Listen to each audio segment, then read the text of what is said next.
नमस्कार दोस्तों, सुबह के 4 बज चुके हैं और मैं आपकी अवनी सारा एक बार फिर से स्वागत करती हूँ आपका हमारी धरोहर में। आज मैं आपके लिए लेकर आई हूँ एक ऐसी कहानी जिसमें एक पत्नी अपने ऊपर होने वाले अत्याचारों के खिलाफ आवाज़ उठाती है।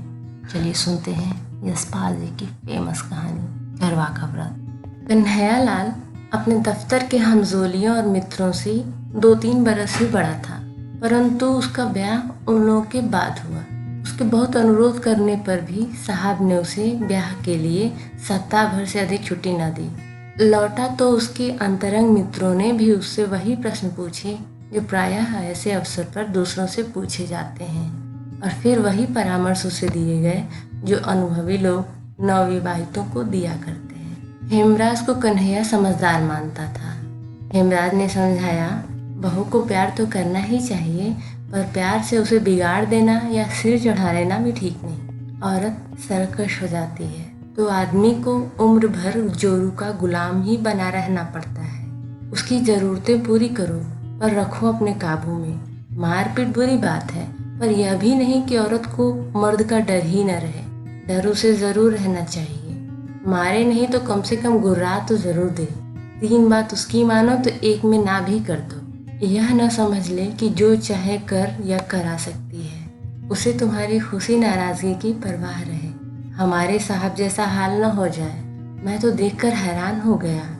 एम्पोरियम से कुछ चीज़ें लेने के लिए जा रहे थे तो घरवाली को पुकार कर पैसे लिए। बीवी ने कह दिया, कालीन इस महीने रहने दो, अगले महीने सही।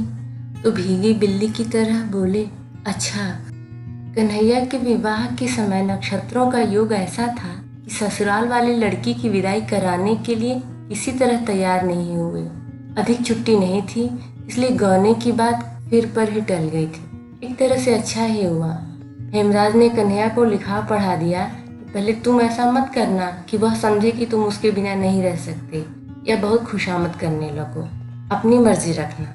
औरत और बिल्ली की जात एक। पहले दिन के व्यवहार का असर उस पर सदा रहता है। तभी तो कहते हैं, बिल्ली के आते ही पहले दिन हाथ लगा दे तो फिर रास्ता नहीं पकड़ती। तुम कहते हो पढ़ी लिखी है तो तुम्हें और भी चौकस रहना चाहिए। पढ़ी लिखी यो भी मिजाज दिखाती है। निस्वार्थ भाव से हेमराज की दी हुई सीख कन्हैया ने पल्ले से बांध ली। सोचा, मुझे बाजार होटल में खाना पड़े या खुद चौका बर्तन करना पड़े तो शादी का लाभ क्या। इसलिए वह लाजो को दिल्ली ले आया था।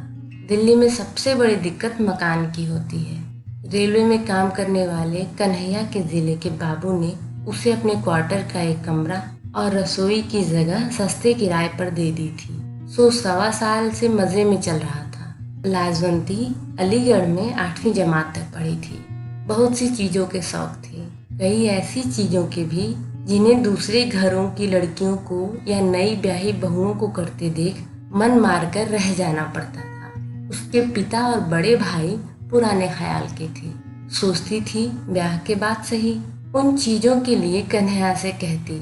लाजो के कहने का ढंग कुछ ऐसा था कि कन्हैया का दिल इनकार करने को न करता, पर इस ख्याल से कि वह बहुत सरकश न हो जाए 2 बात मानकर तीसरी पर इनकार भी कर देता। लाजो मुंह फुलाती तो सोचती कि मनाएंगे तो मान जाऊंगी, आखिर तो मनाएंगे ही, पर कन्हैया मनाने की अपेक्षा डांट ही देता। एक आध बार उसने थप्पड़ भी चला दिया। मनौती की प्रतीक्षा में जब थप्पड़ पड़ जाता तो दिल कट कर रह जाता और लाजो अकेले में फूट फूट कर रोती।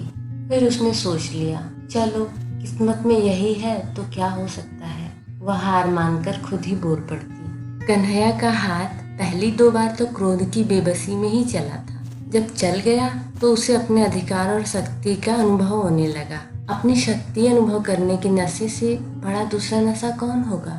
इस नशे में राजा देश पर देश समेटते जाते थे।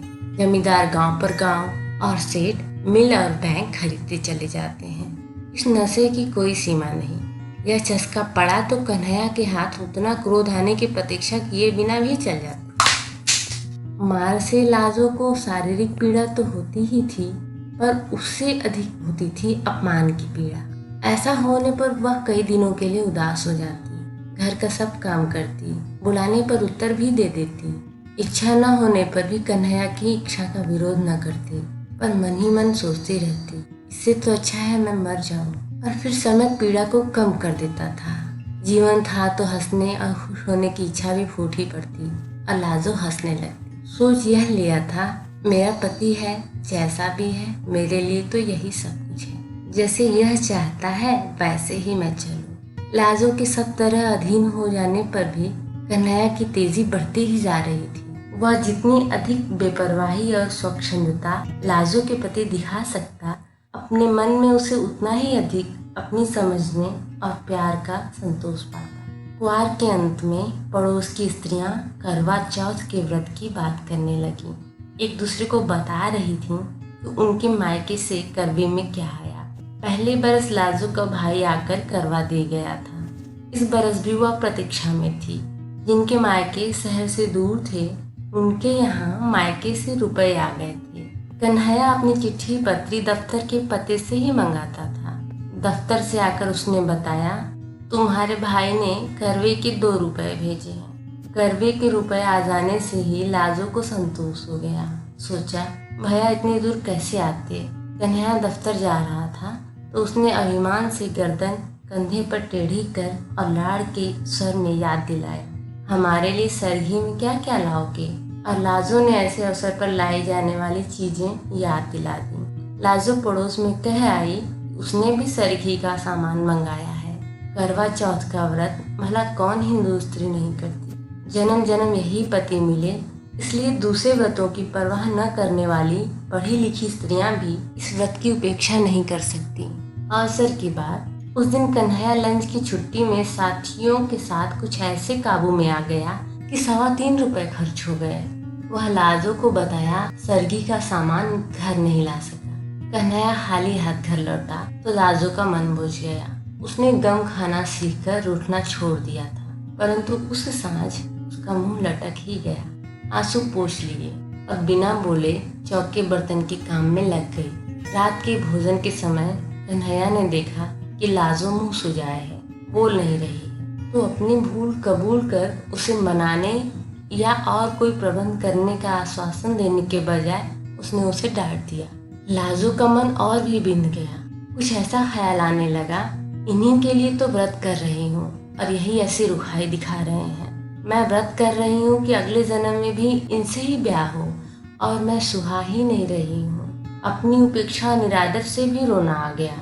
कुछ खाते न बना, ऐसे ही सो गई। तड़के पड़ोस में रोज की अपेक्षा जल्दी ही बर्तन भाड़े खटकने की आवाज आने लगी। लाजो को याद आने लगा, शांति बता रही थी कि उसके बाबू सरगी के लिए फेनिया लाए हैं। तार वाले बाबू की घरवाली ने बताया था कि खोए की मिठाई लाए हैं।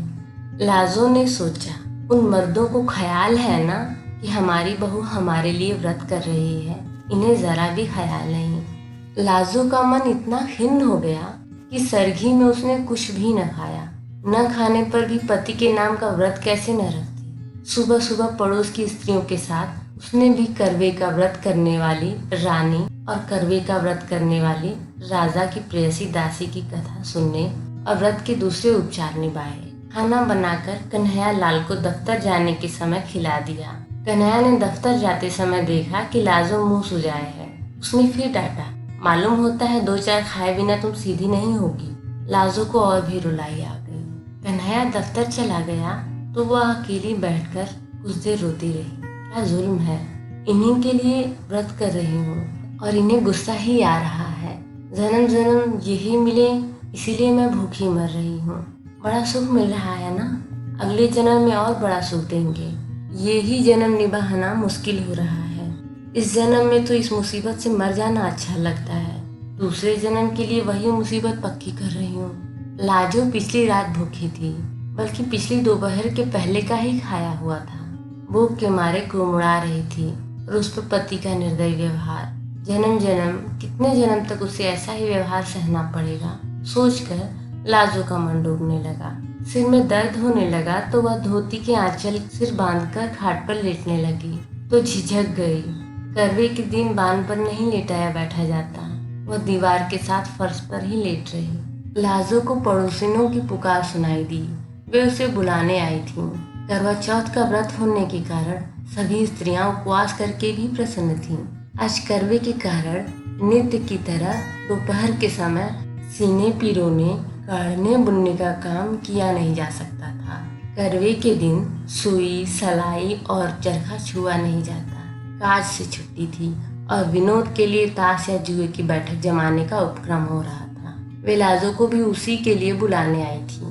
सिर दर्द और मन के दुख के कारण लाजो नहीं जा सकी। सिर दर्द और बदन टूटने की बात कहकर वह टाल गई और फिर सोचने लगी, ये सब तो सुबह सर ही खाए हुए हैं, जान तो मेरी ही निकल रही है। फिर अपने दुखी जीवन के कारण मर जाने का ख्याल आया और कल्पना करने लगी कि करवा चौथ के दिन उपवास किए कि मर जाए तो इस पूरे से जरूर ही यही पति अगले जन्म में मिले। लाजो की कल्पना बावली हो उठी। वह सोचने लगी, मैं मर जाऊं तो इनका क्या है, और ब्याह कर लेंगे।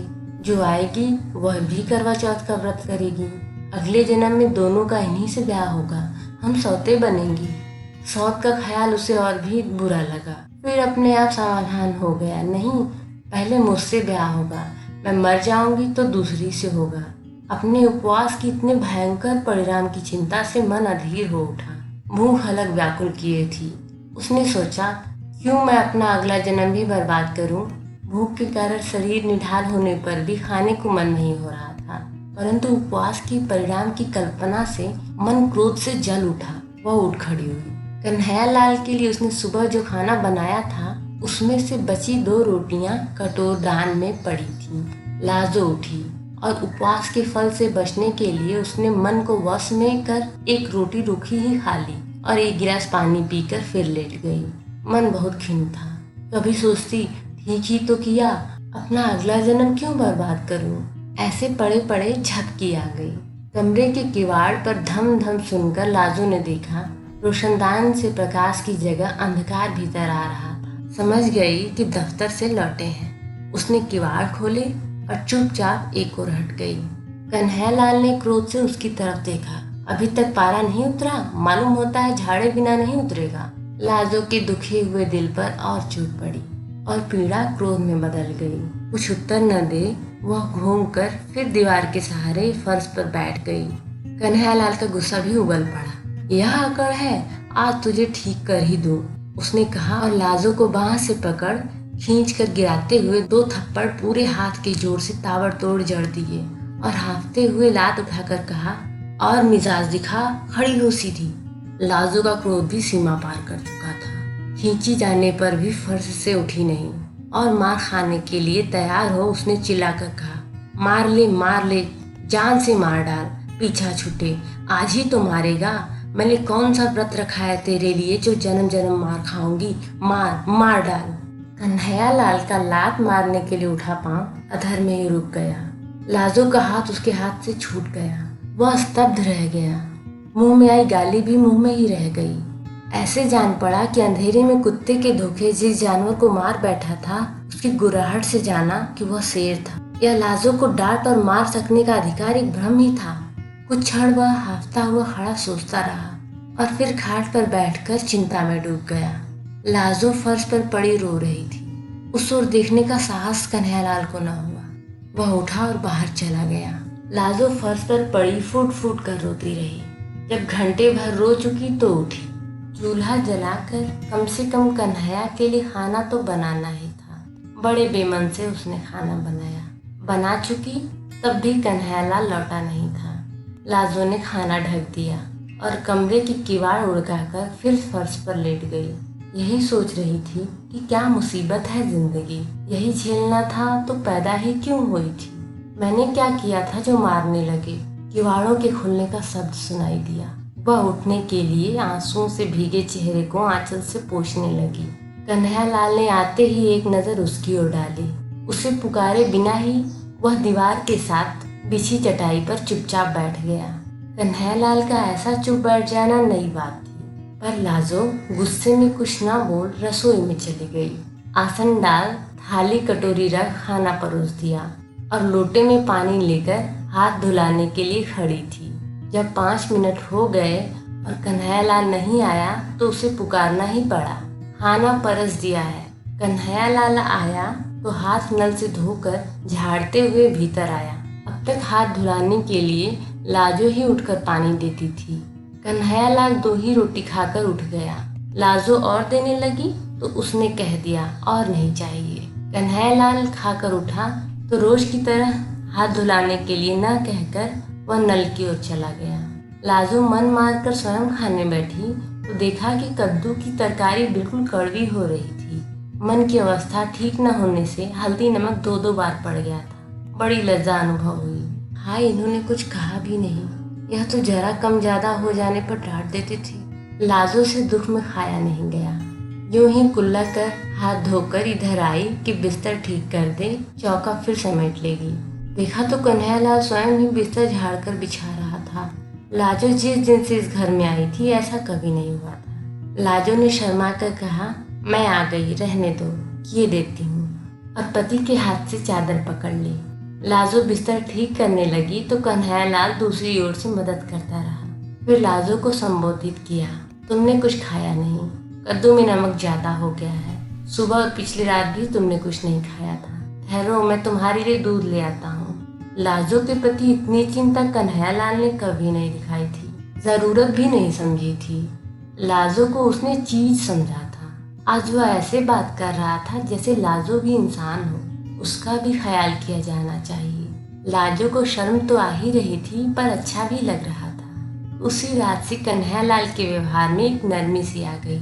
कड़े बोल की तो बात क्या, बल्कि एक झिझक सी हर बात में, जैसे लाजो की किसी बात के बुरा मान जाने की या नाराज हो जाने की आशंका हो। कोई काम अधूरा देखता तो स्वयं करने लगता। लाजो को मलेरिया बुखार आ गया तो उसने उसे चौकी के समीप नहीं जाने दिया। बर्तन भी खुद साफ कर लिए।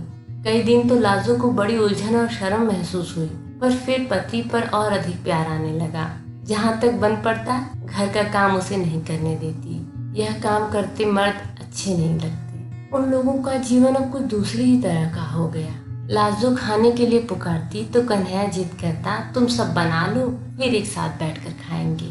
कन्हैया पहले कोई पत्रिका या पुस्तक लाता था तो अकेले मन ही मन पढ़ा करता था। अब लाजो को सुनाकर पढ़ता या खुद सुन लेता।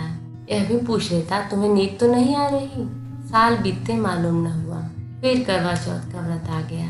जाने क्यों लाजो के भाई का मनी ऑर्डर करवे के लिए न पहुंचा था। करवा चौथ के पहले दिन कन्हैयालाल दफ्तर जा रहा था। लाजो ने खिन्नता और लज्जा से कहा, भैया करवा भेजना शायद भूल गए। कन्हैयालाल ने सांत्वना के स्वर में कहा, तो क्या हुआ, उन्होंने जरूर भेजा होगा। डाक खाने वालों का हाल आजकल बुरा है, शायद आज आ जाए या और 2 दिन बाद आए। डाक खाने वाले आजकल मनी ऑर्डर के 15-15 दिन लगा देते हैं। तुम व्रत उपवास के झगड़े में मत पड़ना, तबीयत खराब हो जाती है। यूँ कुछ मंगाना ही है तो बता दो, लेते आएंगे। पर व्रत उपवास से होता क्या है, यह सब ढकोसले हैं। वाह, यह कैसे हो सकता है, हम तो जरूर रखेंगे व्रत। भैया ने करवा नहीं भेजी तो ना सही, बात तो व्रत की है, करवे की थोड़े ही, लाजो ने बेपरवाही से कहा। संध्या समय कन्हैयालाल आया तो रुमाल में बंधी छोटी गांठ लाजो को थमाकर बोला, लो पेनी तो मैं ले आया हूँ, पर व्रत के झगड़े में नहीं पड़ना। लाजो ने मुस्कुराकर रुमाल लेकर अलमारी में रख दिया। अगले दिन लाजो ने समय पर खाना तैयार कर कन्हैया को रसोई से पुकारा, आओ खाना परस दिया है। कन्हैया ने जाकर देखा, खाना एक ही आदमी के लिए परोसा था। और तुम? उसने लाजो की ओर देखा। वाह, मेरा तो व्रत है, सुबह सरगी भी खा ली, तुम अभी सो ही रहे। लाजो ने मुस्कुराकर प्यार से बताया। यह बात तो हमारा भी व्रत रहा, आसन से उठते हुए कन्हैयालाल ने कहा। लाजो ने पति का हाथ पकड़कर रोकते हुए समझाया, क्या पागल हो, कहीं मर्द भी करवा चौथ का व्रत रखते हैं? तुमने सरगी कहाँ खाई? नहीं नहीं, यह कैसे हो सकता है? कन्हैया नहीं माना। तुम्हें अगले जन्म में मेरी जरूरत है तो क्या मुझे तुम्हारी नहीं है? या तुम भी व्रत न रखो आज? लाजो पति की ओर कातर आंखों से देखती हार मान गई। पति के उपवास से दफ्तर जाने पर उसका हृदय गर्व से फूला नहीं समा रहा था। तो ये थी यशपाल जी की करवा का व्रत। यह कहानी हमें संदेश देती है कि पारिवारिक जीवन को सुख शांति समृद्धिमय बनाने के लिए पति और पत्नी में आपसी प्रेम विश्वास आदि का होना बहुत आवश्यक है। आज के आधुनिक समाज की नारी अपने ऊपर वर्षों से हो रहे अत्याचार के विरुद्ध क्रांति का स्वर उठा रही है। धन्यवाद।